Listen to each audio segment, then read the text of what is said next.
अस्सलाम वालेकुम रहमतुल्लाहि व बरकातुहू। उम्मीद है आप सब खैरियत से होंगे। आज की वीडियो बेज़ल इम्प्लांट से पूरे मुंह के दांत कैसे लगाए जाते हैं इसके बारे में बहुत तफसील की वीडियो है और बहुत ही ख़राब हालात में दांत हमें मिले और हमने अल्लाह के फ़ज़ल से उनको रिप्लेस किया बहुत खूबसूरती से। ये पिक्चर्स बिफ़ोर द ट्रीटमेंट, यानी ट्रीटमेंट से पहले हमने जो पिक्चर्स ली, दांतों के हालात आप देख सकते हैं।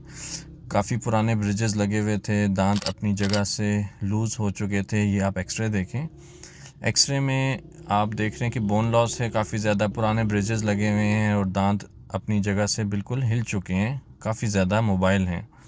और इस तरह के एक्सरे को देख के आमतौर पे इम्प्लांटोलॉजिस्ट भी देख के कहते हैं कि आपके इम्प्लांट लगाना मुश्किल है, क्योंकि हड्डी घिस चुकी है। जो दांत मौजूद हैं, जब इनको निकालेंगे तो मज़ीद हड्डी का लॉस होगा और हड्डी जब नहीं होगी तो इम्प्लांट नहीं लग सकेंगे। तो ऐसे केसेस में अमूमन डेंचर का ऑप्शन देते हैं। लेकिन आप ये देखिए, हमने इम्प्लांट्स लगाए हैं, ये बेज़ल इम्प्लांट्स हैं और ये सिर्फ अपर में लगे हुए हैं। मिरर रखा हुआ है जिसकी वजह से आपको अपर लोअर दोनों नज़र आ रहे हैं। तो ये अपर में हमने 10 इम्प्लांट्स डाले एक्सट्रैक्शन की, दांतों की, दांत निकालने के बाद ये 10 इम्प्लांट्स हमने ऊपर इंसर्ट कर दिए और ये इम्प्लांट लगाने के बाद का एक्सरे। 6 इम्प्लांट्स फ्रंट पे और 4 इम्प्लांट्स बैक पे, जो टेरिगॉइड का एरिया। तो ये इम्प्लांट्स के बाद का आप एक्स्ट्रा देखें, उनकी लेंस देखें, बाइट देखें, कहाँ पे बाइट मिलती है। और ये एक्सट्रैक्शन के फ़ौरी बाद की तस्वीरें हैं कि दांत निकाले और उसके बाद फ़ौरन अपर इम्प्लांट्स लगाएं। एक विज़िट में हमने अपर इम्प्लांट्स लगाए थे। सेकंड विज़िट में चूँकि आपने अपर के दांत निकालते और लगाते नहीं देखे, तो मैंने सोचा कि नीचे की वीडियो आपके साथ शेयर करूं कि दांत जब निकलते हैं तो वो कितने स्ट्रांग होते हैं। अक्सर लोग कहते हैं ना कि हमारे दांत पहले वाले निकाल क्यों दिए, तो ये सॉफ्ट होते हैं, सारे अंदर से बिल्कुल लूज़ होते हैं। ब्रिजेस जो लगे होते हैं उनकी भी ये कंडीशन होती है। सॉरी फॉर द ब्लड जो आपको नज़र आ रहा है उसके लिए माजरत, बट ये डेमोन्स्ट्रेशन ज़रूरी है ताकि आपको पता हो कि दांतों के हालात बहुत सॉफ्ट दांत है। देखिए बिल्कुल हड्डी में जैसे रुई से दांत निकल रहे हो, ऐसी सॉफ्ट बोन हो जाती है। और इसी सॉफ्ट बोन होने की वजह से अक्सर डेंटिस्ट कहते हैं कि इम्प्लांट नहीं हो सकते, क्योंकि आपकी हड्डी सॉफ्ट है। और आपकी इत्तला के लिए अर्ज़ है कि हम जो इसके बावजूद भी दांत लगा लेते हैं, बेज़ल इम्प्लांट में क्या कमाल है और हमारी इस टेक्निक में क्या ख़ास बात है, वो यही है कि हम उस सॉफ्ट बोन के नीचे जो हार्ड बोन होती है उसमें जाके इम्प्लांट्स लगाते हैं। दांतों की कंडीशन, पुराने जो ब्रिज लगा हुआ था, ये वो ब्रिज है और ये वो टूटे हुए और हिले हुए दांत थे जिनके साथ पेशेंट्स ने काफ़ी सारे साल गुजार दिए, इस डर से, क्योंकि पेशेंट को जहाँ भी पेशेंट पिछले 3-4 साल में गई, उनको यही मशवरा दिया गया कि अगर ये दांत निकलेंगे तो आपको कुछ अरसा, काफ़ी अरसा बल्कि, दांतों के बग़ैर रहना पड़ेगा और ऑप्शन जो है आपके पास वो सिर्फ डेंचर की है, यानी कंप्लीट डेंचर जो बतीसी होती है, जो बुज़ुर्ग अक्सर आपने देखा होगा कि पहन लेते हैं, रात को पानी में रख लेते हैं और फिर दोबारा पहन लेते हैं। उसके साथ बहुत मसाइल होते हैं पेशेंट्स को, जो हमें पेशेंट्स बताते हैं, उसको हम आगे डिस्कस करेंगे। ये सारी एक्सट्रैक्शंस हमने एक ही विज़िट में की और आपको ये दांत दिखाने का मकसद ये नहीं है कि मैं आपको डरा रहा हूँ, बल्कि ये बता रहा हूँ कि दांत इतने सॉफ्ट हो जाते हैं कि उनको एक ही विज़िट में निकालना ज़रूरी हो जाता है। यानी कि आप एक एक करके दांत निकालते जाते हैं और साथ साथ आप देखते जाते हैं कि वो बिल्कुल सॉफ्ट है ना, ईज़िली निकल जाते हैं। और दांत निकलने के बाद ये फिर मेरे स्टाफ ने मेरी पिक्चर ली, ये एक्सट्रैक्शंस और इम्प्लांट्स होने के बाद की तस्वीर है। तो इम्प्लांट्स हो गए और इम्प्लांट्स के बाद ये देखिए जी, ये हैं पेशेंट के दांत, क्राउन्स जो इम्प्लांट्स के ऊपर लगने हैं। और ये क्राउन्स की लेंस और बाइट देखने के लिए हमें पेशेंट को इम्प्लांट करने के बाद एक दफ़ा बुला के ट्रायल करना होता है। ये ट्रायल हो रहा है। ट्रायल का मकसद ये होता है कि आपकी बाइट, हमें पता हो कि दांत आपके कहाँ मिलते हैं। अगर कोई बाइट में, क्योंकि बहुत अरसे से पेशेंट के दांत जब नहीं होते मुंह में, तो उससे पेशेंट को समझ नहीं आती मैंने खाना चबाना किस जगह है। या बहुत से पेशेंट ऐसे आते हैं वो एक ही साइड पे बहुत अरसे से खा रहे होते हैं, तो उनका जॉ और उनकी बाइट डिस्टर्ब हो चुकी होती है। तो जब नए इम्प्लांट्स लगते हैं, दांत लगते हैं, तो उनको पता नहीं चलता कि मेरी बाइट कहाँ होनी है। तो अगर हम ट्रायल किए बगैर ही दांत लगा दें तो फिर उसमें गलती का अंदेशा होता है कि पेशेंट की बाइट बहुत आइडियल नहीं होगी। तो हम बाइट, ये जो बाइट पेपर इसको कहते हैं या आर्टिकुलेटिंग पेपर कहते हैं, इससे हम दांत मिला के बाइट ले के चेक करते हैं कहाँ पे बाइट होनी चाहिए, कौन से दांतों पे बाइट आनी चाहिए। ये पूरी स्ट्रेटजी होती है। इन्हीं इम्प्लांट्स को, बेज़ल इम्प्लांट्स को आप अगर गूगल करें तो आप देखेंगे इनको स्ट्रेटेजिक इम्प्लांट्स भी कहते हैं, क्योंकि ये एक स्ट्रेटजी के तहत लगते हैं और इसी स्ट्रेटजी के तहत ही हम लगाएं तो तभी हम इसको इमीडिएट लोड भी कर सकते हैं। यानी कि हम इम्प्लांट्स लगाने के फ़ौरन बाद जो दांत लगा रहे हैं, ये एक स्ट्रेटजी के तहत है। यानी कि हमें कहाँ पे बाइट रखनी है, कहाँ पे बाइट नहीं रखनी, ये बहुत इंपॉर्टेंट होता है। फिर बात करना बहुत इंपॉर्टेंट होता है। अभी ये पेशेंट, क्योंकि दांत हमने खाली रखे हुए हैं तो पेशेंट को ऐसे लग रहा है जैसे दांत गिर ना जाए, तो उसने बाइट किया हुआ है।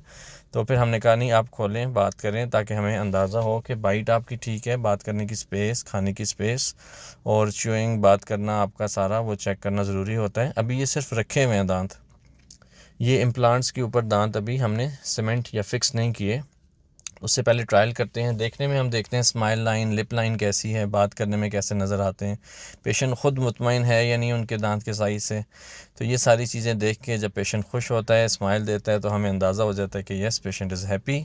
और उसके बाद फिर हम इन दांतों को फ़िक्स करते हैं। और फ़िक्स करने का क्या तरीका और क्या प्रोसीजर, हमारी वीडियोस की ख़ास बात यही होती है कि हम step by step her process सारा पेशेंट्स के लिए, आपके लिए, जो हमारे सब्सक्राइबर्स हैं, व्यूअर्स हैं, जो भी वीडियो देख रहे हैं, उन सब के लिए एक एक स्टेप हम बताते हैं, ताकि आपको हर चीज़ का डेंटिस्ट्री ख़ास तौर पे और ख़ुसूसन ये बेज़ल इम्प्लांट के बारे में, चूँकि नॉलेज बहुत कम है, काफ़ी बिल्कुल ये लेटेस्ट टेक्निक है जिसकी वजह से लोगों को इसकी अवेयरनेस नहीं है। तो हम हर चीज़ खोल खोल के बयान करते हैं, खोल खोल के बताते हैं कि कौन सा स्टेप में क्या होगा। अब ये देखें, ये पोर्सलिन का ब्रिज था, porcelain PFM bridge, porcelain fuse to metal. उसके हमने अभी ये उतारा और एक एक चीज़ आपको दिखा रहे हैं। अच्छा, अब आप और चीज़, इंसान देखता है ना तो फिर क्वेश्चन अराइज़ होते हैं। तो अगर आपको वीडियो देखते हुए कोई क्वेश्चंस हो, कोई बात पूछनी हो, तो आप कमेंट्स में लिख भी सकते हैं। और जैसे अब आपको नज़र आ रहा था कि पिंक लेयर, तो दांतों के साइज़ को आइडियल बनाने के लिए हम वो पिंक लेयर लगाते हैं। जैसे आप देखें, इम्प्लांट्स चूँकि पुरानी बोन हड्डी जिस पोजीशन में थी उसके मुताबिक ही इम्प्लांट्स लगते हैं, लेकिन उसको कवर करने के लिए, साइज़ को मेंटेन करने के लिए हम पिंक कलर ऐड करते हैं, जो कि गम का कलर होता है, तो दांत का साइज़ परफेक्ट लगता है। अब ये इम्प्लांट्स से पहले की पिक्चर्स थी। और अब हम जब हमारा ट्रायल कंप्लीट हो गया तो अब हम फिक्सिंग की तरफ जा रहे हैं। फिक्सिंग, पॉलिशिंग, अब देखें पॉलिश्ड भी आपको लग रहे हैं दांत, पहले पॉलिश्ड नहीं थे। अब आपको शाइन भी नज़र आ रही है, दांत और ज़्यादा देखने में चमकदार और अच्छे नज़र आ रहे हैं। पहले भी ठीक लग रहे थे, लेकिन चूँकि हम एग्जैक्ट, आप एक लेमैन के लिए वो भी ठीक होते हैं, लेकिन अब देखेंगे तो आपको अच्छी पॉलिश, शाइन नज़र आ रही होगी। पॉलिश के बाद और फाइनल ट्रायल होने के बाद हम अब फिक्सेशन करेंगे दांतों की। फ़िक्स करने से पहले भी हम ट्रायल करके देखते हैं कि अंदर देखें गम्स के साथ बिल्कुल दांत फ्यूज़ हुए हैं, यानी खाना जाने का कोई चांस नहीं है। जहाँ पे इम्प्लांट्स हैं और दांत हैं, ऊपर कोई स्पेस नहीं होनी चाहिए।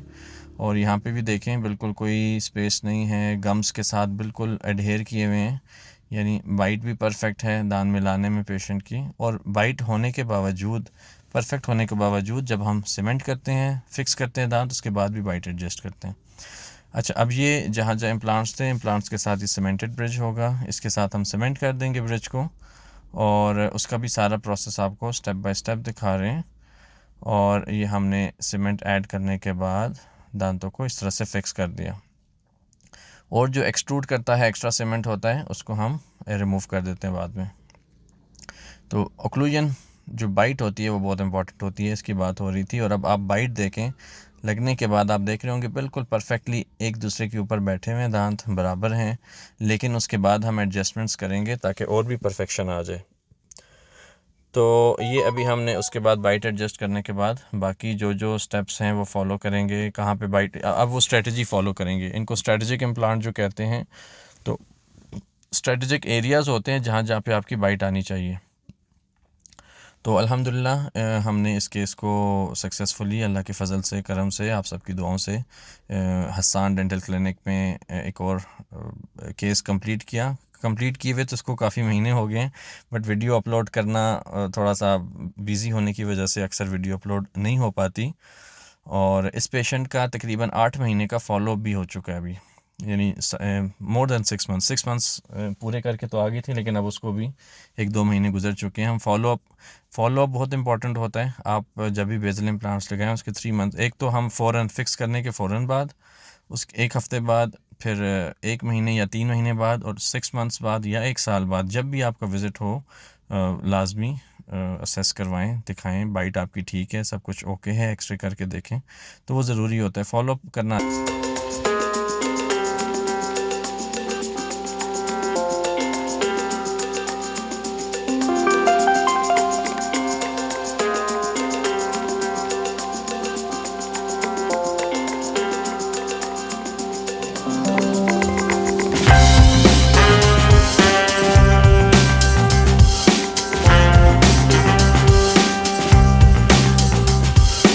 ही होगी, और हमारे लिए दुआ भी कीजिएगा कि आगे भी हम इसी तरह की वीडियोस बना के आपको इन्फॉर्मेशन देते रहें। इसके साथ ही आपसे इजाज़त चाहेंगे, और आपसे रिक्वेस्ट है दुआओं की भी, और ये रिक्वेस्ट भी है कि हमारे चैनल को सब्सक्राइब कीजिए और हमारी वीडियोस को अपने फैमिली फ्रेंड्स के साथ शेयर कीजिए, ताकि और लोगों को भी इसका फ़ायदा हो सके। और आपको कोई भी क्वेश्चंस हों, आप कमेंट सेक्शन में पूछ सकते हैं। हमारा नंबर भी दिया हुआ है व्हाट्सएप का, आप अपनी पिक्चर्स या एक्सरे शेयर कर सकते हैं ताकि आपको गाइड कर दिया जाए। जज़ाकल्लाह खैर। अल्लाह हाफ़िज़। अस्सलाम वालेकुम रहमतुल्लाहि व बरकातुहू।